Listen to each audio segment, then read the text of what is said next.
नया बादशाह जो आया इसने क्या किया, सबसे पहले दूसरे ही दिन कहा सारे मेरे बड़े वजीर शामिल सामने आ जाए। जब आए तो कहा मेरी ख्वाहिश है कि मैं वो जंगल देखना चाहता हूँ जहाँ तुम छोड़ करके आते हो, साल भर के बाद जहाँ छोड़ करके आते हो वो जंगल मुझे पहले दिखाओ। बादशाह की ख्वाहिश है, एहतराम करना है, जो बादशाह कहेगा उस पर अमल करना है। ले गए लोग, जा करके देखा इस बादशाह ने तो भयानक जंगल था, बहुत सख्त तरीन जंगल है, कांटे भरा हुआ जंगल और पुराने बादशाहों की खोपड़ियां हड्डियां पड़ी हुई हैं, दरिंदों की आवाजें आ रही।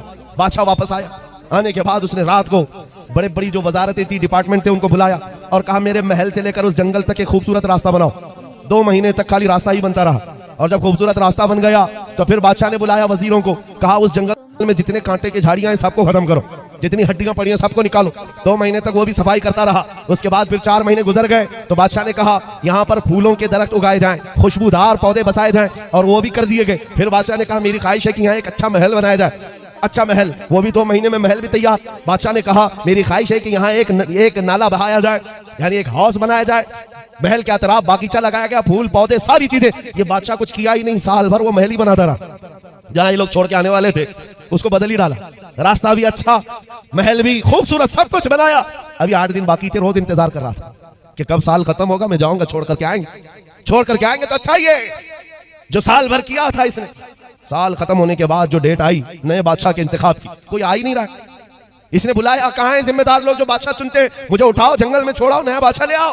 सारे आए, कहा बादशाह सलामत, हमारा नियम बदल गया है, हमारा कानून बदल गया। बादशाह ने पूछा क्या हुआ, कहा अब आप हमारे हमेशा के बादशाह हैं। इस बादशाह ने पूछा क्यों, इससे पहले सिर्फ 1 साल की वैलिडिटी थी, अब हमेशा का क्यों।